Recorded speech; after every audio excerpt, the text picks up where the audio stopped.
देखते हैं, दोस्तों में देखते हैं, आसपास में देखते हैं, तो the way we deal with our problems, किस तरह से हम अपनी प्रॉब्लम्स को डील करते हैं, अपनी ज़िंदगी गुजारते हैं, अपनी छोटी परेशानियों को बड़ी परेशानियां बना लेते हैं, प्रॉब्लम सॉल्विंग स्किल्स देखें कैसे हैं हमारे, लॉन्ग टर्म एप्रीहेंशंस हमारे कैसे हैं, अनरियलिस्टिक एक्सपेक्टेशंस कितनी ज़्यादा हैं। क्योंकि कहते हैं कई लोग कि भाई हम इतने पैसों पे तो काम नहीं करेंगे, मिनिमम इतनी सैलरी होनी चाहिए, या तो बात ये है कि आपको पहले अपने आप को मजबूत करना है, आपके स्किल्स को बेहतर बनाना है, अपने कैरियर पे तवज्जो देनी है, और फिर आप इमोशनली भी स्ट्रांग होंगे, क्योंकि जब आप अंदर से कॉन्फिडेंट होंगे अपने बारे में, अपनी पर्सनालिटी के हवाले से, और किस तरह आप सोशली इंटरेक्ट करते हैं लोगों के साथ, उनके साथ कैसे डील करते हैं, आपकी इमोशनल रेजिलियंस कैसी है,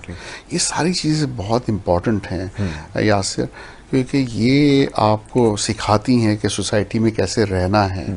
दूसरों के साथ कैसे इंटरेक्ट करना है। हर चीज़ खुदगर्जी नहीं होती कि पहले आप अपने लिए चीज़ कर रहे हैं, चाहे गाड़ी चला रहे हैं तो आप फर्स्ट घुस रहे हैं, दूसरों का रास्ता नहीं दे रहे हैं। आपको ये एग्जांपल्स जगह जगह हर जगह नज़र आती है, चाहे वो आप ड्राइविंग करें, चाहे आप किसी से मार्केटिंग में जाके कम्युनिकेट करें, कुछ चीज़ ख़रीदें, कुछ सर्विस कराएं, यहाँ पे जाके फिर आपके ट्रस्ट के इश्यूज भी आ जाते हैं। और वो फिर आपको सिखाते हैं कि इस सोसाइटी में कई दफ़ा बेईमानी होती है, जो चीज़ कही जाती है वो पूरी नहीं होती है।